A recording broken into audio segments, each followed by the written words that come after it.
Karena Setia Novanto dihukum bukan karena presiden yang menyuruh menghukum kan?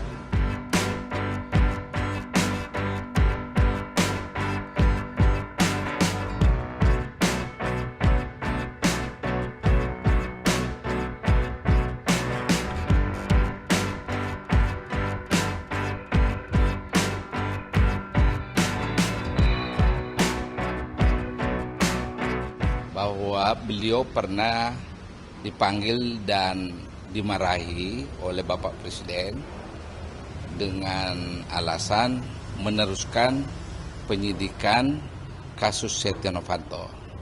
Heboh kan? Heboh sekali. Orang istana menyatakan tidak pernah terjadwal itu, ya kan? Lalu Pak Watik sendiri yang katanya hadir di situ mengambil langkah netral, lupa kejadiannya. Nah, kemarin Bapak Presiden itu mengatakan, buat apa diteruskan wacana ini? Toh Pak Setia Novanto sudah dihukum berat 15 tahun. Kan begitu kan? Nah, kalau mengikuti jalan pikiran Bapak Presiden bahwa toh Pak Setia Novanto sudah dihukum, itu belum tuntas menjawab keraguan. Karena Setia Novanto dihukum bukan karena presiden yang menyuruh menghukum kan, tapi itu proses hukum sesuai prosedur yang dilakukan KPK. Sementara yang disoal oleh publik pernyataan Pak Agus bahwa dia dipanggil dan dimarahi. Jadi di situ ya. Kalaulah Anda bertanya pada saya, apakah ada kemungkinan seperti yang saya tulis di Kompas itu, Pak Jokowi memang punya motif melindungi Setia Novanto. Kita tidak bisa secara eksak mengatakan begitu. Tapi kita coba rangkai kejadian ke belakang. Pada tanggal 17 Mei 2015, Setia Novanto itu terpilih dalam Munaslup Partai Golkar di Bali. Itu 2015 ya.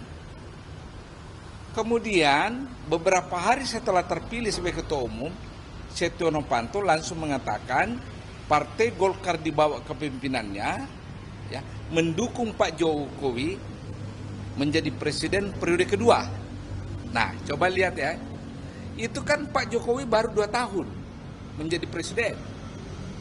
Dan hubungan dengan PDIP, Ibu Megawati itu sudah mulai ada ganjalan kan? Karena kasus Rini, Menteri BUMN. Nah, tiba-tiba ada partai besar. Ingat ya, Golkar itu partai besar, bukan partai pelengkap penderita loh. Yang langsung mau mencalonkan beliau kan? Nah, selama ini kan partainya beliau, partai utamanya kan PDIP. Tapi ada ganjalan sudah di situ. Ya, tentu saja beliau gembira kan, ya kan? Nah, kedua, benang merah yang orang bisa kait-kaitkan adalah Sudirman Said yang juga mengaku bertemu presiden dan presiden ketika itu suara tinggi menyoal langkahnya Sudirman Said membawa Setia Novanto ke Mahkamah Etika DPR dengan kasus permintaan Papa minta saham di Freeport. Lalu tidak lama kemudian Sudirman Said kena resapel kan. Kalau publik menarik benang ini ke belakang bisa jadi memang. Artinya sah-sah saja publik berkesimpulan, oh mungkin ada motif memang Bapak Presiden kita melindungi Pak Setia Novanto dengan 2 rentetan kejadian ke belakang itu kan. Pertanyaan hukumnya adalah lantas gimana? Ya, baik pengakuan Pak Sudirman Said maupun pengakuan Pak Agus Raharjo itu adalah pengakuan sepihak kan, butuh pendalaman lebih jauh, terutama kebenaran cerita itu, ya. Tetapi jangan lupa cerita seperti ini masuk ranah politik kan? Bisa saja para politisi membawa kasus ini ke DPR untuk interpelasi. Nah, bisa saja, karena itu ranah politik.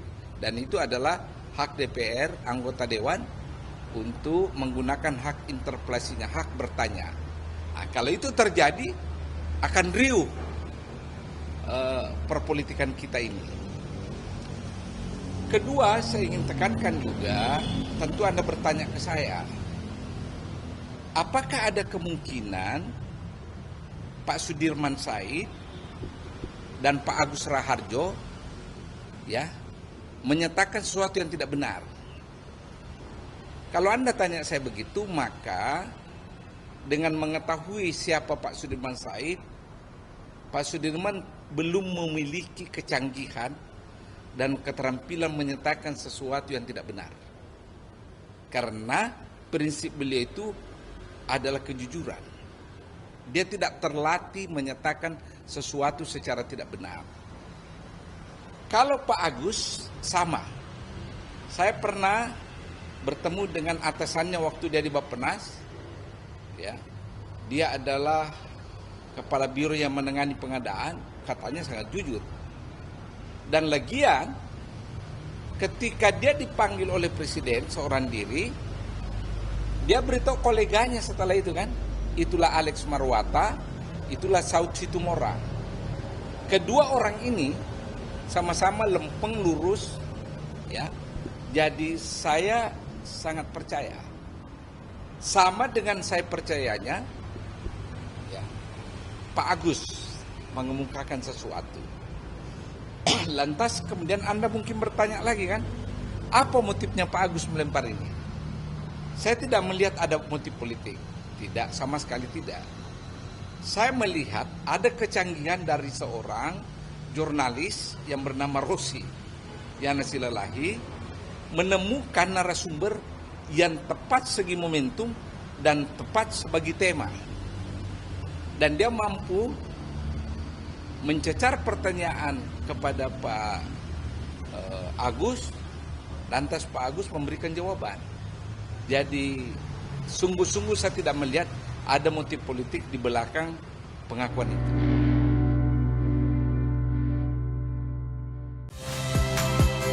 Saya Nitya Anissa, saksikan program-program Kompas TV melalui siaran digital, pay TV, dan media streaming lainnya.